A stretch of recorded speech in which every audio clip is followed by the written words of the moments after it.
Hello there, viewers. Welcome back to another video. This isn't Boston Boys. There'll be two of those tomorrow. Don't worry, I promise I've already got them sorted. They're done. But I thought today, in my prime time, 5 o'clock spot, where I always upload, I thought I would offer your ears something to listen to. It's not a video podcast. It's an audio podcast. If you want to put it in the background while you're playing some Football Manager or whatnot, please do that. I talked to Joshua Nicol from Purple Radio. It's a university podcast or station, I should say, up in Durham. There's a link to the full show in the description where we talk about Football Manager, talk about all sorts of stuff, football, as well as, of course, mental health. And that's where I wanted to share with you my experiences with mental health. I've talked about it on my stream a fair amount, but very rarely have I mentioned it in videos. I think in a Q&A about 3 years ago, I touched on it briefly, and it's just the sort of thing that I think would be nice to share. So if you're interested in that sort of thing, please have a listen. If you're not, please have a listen. I think it might open your ears to maybe my experience, and maybe you'll spot it around you. Maybe yourself are going through something, and it might help.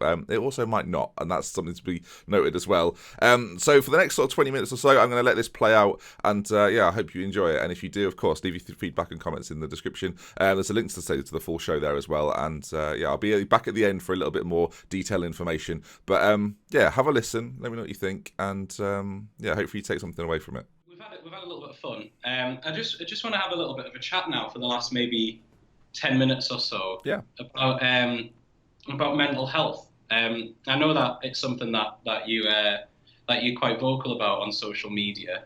And I think it would be great just to have the thoughts of somebody who's involved in making a lot of media and having his face out there a lot as to your experiences and your struggles with mental health. How deep would you want me to go? Because sometimes in my streams, it's sort of 11 o'clock at night, and I talk about it with the people that watch at that time. So I could go quite deep here. How deep we going? It's your call, Ben. Okay. I guess I'll explain what I went through. So it all sort of culminated around 2011, but around sort of my time of finishing school, I started to get a little bit disenfranchised with what I was doing at school. And I went to college, and a lot of my friends, it was that situation where there was 2 colleges to go to, and a lot of my friends went to one college, and I went to another college. And even the friends that I had at that college were in a different period. So all of a sudden, you find yourself quite lonely at college.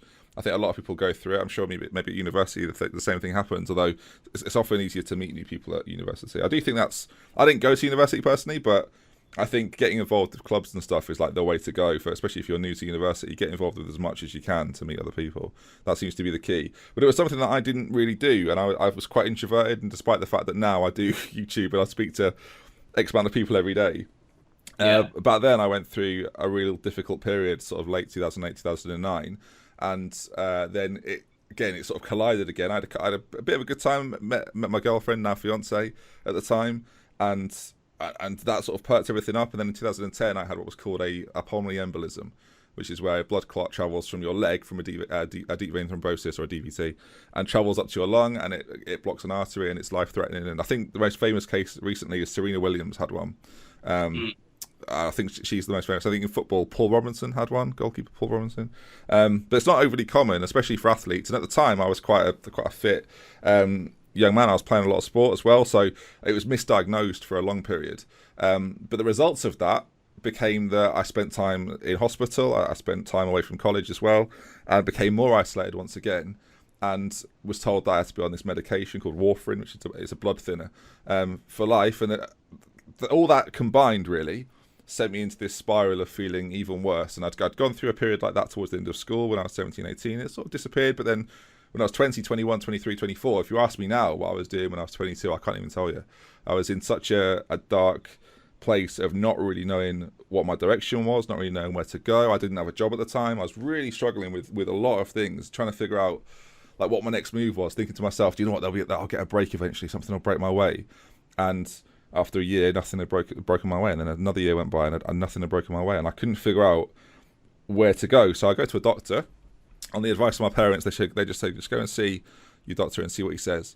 And you're sat in the room with him, and he says to you, you've obviously got depression. And I'm thinking, yikes. And then the bit that really like spoke to me when I went home, and I said to my girlfriend, I said, doctor thinks I've got depression. And she just looked at me very sincerely in the eyes and just went, yeah, I know. And the way she said that, I sort of thought, you knew as well. Like, who else knew? How was this obvious? I've spoken to people since in the last couple of years actually about that time in my life when I was sort of in and out with YouTube. I wasn't doing Football Manager, but I was doing bits here and there, and I was part of the community back then. And I talk to friends I've still got from those days and say, "Did you know?" And they're going, "Yeah, of course we knew, but we didn't talk to you. We didn't tell you about it because you needed to find out." And I realise now that yeah, that was what it was. I think to deal with it on your own is very difficult, but unless you realise that you're in that place, it's incredibly difficult to get out of that place. And yeah, 2013-14 rolled around, and ironically enough, we lead it back to the conversation we've had. Really, is that Football Manager? I saw people doing it. It was something I watched and enjoyed and had played all my life, and I thought, you know what, that's going to be the thing that helps me get out of it. And I distinctly remember having a conversation with my mum. I dragged an Ethernet cable from our downstairs TV. I dragged it upstairs, right across the living room, upstairs into my bedroom, plugged it into my computer. And she went, how long's that going to be there? I go, until I make this a success. And that was the thing. And, Wow. she was like, well, you can't just leave it there. I'm thinking, well, it's going up there no matter what. And then after about 4 or 5 months, she lent me the money to buy a computer, and I bought that money and I paid her back after a few months. And that was an idea of, do you know what, actually, yeah, this is working a little bit through the support of people that watched. But you get into this dark place of not really knowing what to do and where to go. And it won't be the same for everyone. I think that's important. That no matter if there's someone listening to this now that's going through something, it's not necessarily my way or no way, right? I think everyone has to deal with it differently, and there's lots of people out there to talk to. And you'll see a lot of YouTubers be this bright, bubbly personality. Like I'd like to think, hopefully, because it's been an interesting interview, is that I've said things and I come across like quite happy, but it doesn't mean I wasn't in a dark place before, and it doesn't mean that people on TV or on YouTube or whatever else are struggling when they go home. And so if you ever feel like that, don't just think, oh, it's an isolated issue to me. And I think for a long time, I felt like that. And I felt like no one's going to understand because no one's been in this situation. And actually what you discover is that loads of people have been in your situation, and more people than you know. And talking about it is key, but I think I mentioned before that I was waiting for that break, and I was thinking, do you know what, that break's going to come. My dad would say, when are you going to get a bit of luck? And I'm thinking, yeah, when am I going to get a bit of luck? And actually, I had to make my own luck, and I had to work my way out of it and think and be strong-minded enough. And that don't get me wrong, it's incredibly difficult. And to easily just say, oh, just get out of bed one day and turn your life around, right? That's not how it worked. The thing I did, I said, right, today's going to be better than yesterday, and the day after is going to be better than the day after that. And then you have to. Something I think people really struggle with, actually, and I talk about a lot of this on my streams, and I'd like to think maybe you asked me because you do that, but I talk to my streams about this a lot, and I say things along the lines of, it doesn't have to be fixed immediately. Again, it's funny how you can compare this to how you create a YouTube channel, right? You don't have to suddenly be okay, and it's about separating the days in where you feel really down and you feel like you're in that depression, but equally you're allowed a bad day now and again, you know, and sometimes you just have a bad day, and it doesn't mean it has to be the start again. It can just be a bad day, and you can write it off as a bad day because everybody has bad days. And I think realizing that a bad day doesn't mean a bad life is really important, and a good day, just focus on having good days. Set yourself a goal every day. Think, you know what, I'm going to try and achieve that. And sometimes you will, and sometimes you won't. But it's not the end. It's just another part of your own journey, and that can be a real difficult thing to understand, especially for young people. Again, my audience is 98% male, right? So Yeah. it's not an audience that talk about this sort of thing regularly, and it's not someone that would, not often people come out and say their experience and their issues with it. But I try and not coax it out of people, but I at least try and engage the thought of it. I think even thinking about it sometimes is very difficult for some people.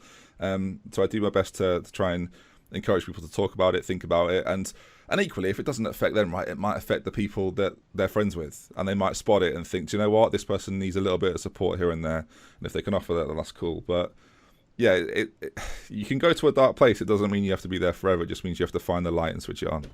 It's that sort of thing. So, yeah. And you mentioned when you were, I don't know whether it was a diagnosis, but when your doctor said that was what you might be experiencing, depression, and you were talking about the reactions to people around you. I'm just wondering what was your kind of personal reaction to hearing that from the doctor? It took me a few hours probably of sitting in my bedroom. I thought I cried because there was the idea of, wow, okay. And at school, when I was at school, I was like, I played for the football team. I was that sort of person. I was very like outgoing at that point. I wasn't someone that would ever appear to struggle, because at the time I wasn't really struggling, right? So it wasn't something that you'd ever have to cope with, and I was even the person, and it's a lot easier to say now I've been through it, that you'd hear about depression, you'd go, well, I feel a bit sad now and again. What about depression? And then all of a sudden you realise you're in there, and you're in the trenches of depression. You're thinking, right, okay, this is not something to be joked about ever. Like, it's so serious. It can be, as we see all the time, it can be life threatening, right? So I think my initial reaction was sadness, and then it was almost it was a light bulb moment of thinking, do you know what? Yeah, I am, but I don't always have to be. And then it was, again, every day you had to try and be better than the next day. And it didn't happen straight away. I had setbacks. You'd have like 2 weeks of a really good time, and then 3 days of feeling like just awful. But as long as you've got to try and acknowledge just a bad day compared to a bad life, and they're not the same thing. And I think that's something I tried to do, and doing YouTube, and that was my out. That was my escape, really. And look, even now, I still have a bad day now and again, but now I see it as a bad day. I don't see it as this has to last for ages. This can just be something that I write off as not the perfect day, because not every day has to be perfect. As much as you might see people online and you think, oh, they're loving everything they ever do and everything's going absolutely perfect for them. That's not. I doubt that's the case with anyone. And as long as people realise that, then I think everyone will be better for it. And I think it's important, like you said, that we have the conversations about this kind of thing. And I think it's something that's kind of starting to come up a lot more, especially in media, especially a lot more around like the student areas. I know there's a couple of podcasts that are on Purple Radio that talk exclusively about mental health, and I think it's fantastic that that's kind of aired like that, and that there are the discussions there. And I think especially coming from people like yourself that have that online presence, that obviously kind of maybe play a heightened personality of themselves to the cameras, that people do start to see the real you. And I think your Twitch streams certainly have helped that. Yeah, I think allowing people to relate and letting people in can be really difficult, especially online, because people feel vulnerable at times and they don't want people to see the real them, because the real them isn't as exciting as someone else's life, right? But that's probably not their real them either. So we're constantly in this battle to try and appease the real life version of you that's not the real life version of you that you think should be the idea of you. It's almost like that's it, isn't it? People are too worried about the idea of themselves rather than who they actually are. And so they're too afraid to let that go. And I think podcasts that touch on this are really good. And equally, I think while they're important, I think what's equally as important are places where it's not talked about suddenly talking about it. And I think we talked about Football Manager a lot, but in football, we're seeing that more and more. There's a program recently on the BBC where they talked about it at length. And I think it needs to become a mainstream issue. And I think that's been the problem with mental health for a long time, is that it's kept to specialised podcasts, and it's kept to specialised programmes on Channel 4 at 11 o'clock at night and things like this. And it shouldn't be. It should be on at prime time. It should be something that's talked about, because it's something that a lot of people go through. And even it's that classic thing, isn't it? Even if you're not going through it, you know someone that is. So yeah, I think even with that BBC one, it was put on at like 10 o'clock, half past 10 at night. Exactly that. It's great they're doing it, but like, how important is it to you, BBC? Should it be then, or should it be earlier in the day? And like, you think about there are some really high profile people on there. I think Prince William was on it, Gareth Southgate, like the England manager's on it with other people like that, and it's just like ex-professionals, and you just think that's a really good starting point, but it's not going to reach the people that are maybe struggling with it. And I think that's part of the problem as well, is that there aren't enough people reaching out to say, actually, do you know what, we can deal with this one step at a time. And again, it's that idea of you don't have to do it straight away, but starting the conversation is the key bit. And as a creator, I don't think every creator takes this on, I must say, but I feel the responsibility. I know that most people that watch me are younger males than me, and if I can influence and help someone learn, or at least talk about it or open up, if I know one or two people do that every time I stream, then I feel like I'm doing a good enough job. And I don't think I should say equally though, I don't think it's the responsibility of creators to do that, but I think if creators can do it more and more, then that's a really positive thing. And I think there's nothing to stop anyone from doing it. They shouldn't be afraid of doing it. No, I agree. I don't think it's the responsibility of everybody to talk about it in all of the channels and the ways that they can. But I feel like as it grows more into everyday discussion, I feel like it'll start to help more and more people. Yeah. Just little discussions. I think if you haven't got anything to offer, don't just spew stuff out because you think it's the right thing to do. I don't necessarily think that's helpful. I don't think just adding noise to the conversation creates more debate or more conversation. I think creating awareness is good, but equally you got to have I don't think there's. Not everyone will agree with this. I think awareness and action need to go together. I don't think one works without the other necessarily. And I think things like depression are really touched upon. I think all aspects of mental health, of course, but you need to tackle both at the same time. And you can't just be seen to be doing one thing without doing the other. And as you point out, and you're right to point out that it's not a case that everyone should be saying something. As we touched on there, like the noise doesn't fix anything. It just creates more noise sometimes. Yeah, it was something that I was really wondering about bringing up, and it's been something that I've been thinking about maybe doing a podcast specifically on that. But then I kind of realised that maybe it's just better to talk to somebody and have the experiences of somebody, and then that's particularly why I reached out to you, because you do it in a way which is accessible to a lot of different people, especially to that younger male demographic, and I think that's something that I want to kind of put across. Yeah. Well, sometimes it's like I think as I've got older, I've realised this though, is that sometimes I'm not going to know the answer, and I don't know. And I think you start being a young male thinking, do you know what? I'm going to know the answer to everything. If I don't, Google will tell me, and I like I knew it. And that was something I would do all the time, right? But actually, as I get older, I realise that if it's not my area of expertise, send them to someone that is in that area of expertise. Don't be afraid to say I don't know. That's like, to bring it back to football managers, make it a bit more light-hearted, right? Everyone knows these people where a new player's mentioned. They go, "You've heard of this player?" They go, "Yeah, I've heard of this player." The amount of times they've got no idea who the player is when it's a new player who's transferred. And now when someone comes into my stream and they go, "What do you think about this guy moving to this team?" I just go, "Mate, I don't want to be rude. I just have no idea who you're talking about." Because it's not worth keeping up the lie. Again, it's not worth keeping up this idea that you have to know everything about everything. Because one, it's not very attractive to any young guys watching. To just think you know it all the time is not very attractive. I went through that period of my life at one point where I thought I had the answers to everything. And people will like you a lot more if you are open to just hearing what they think.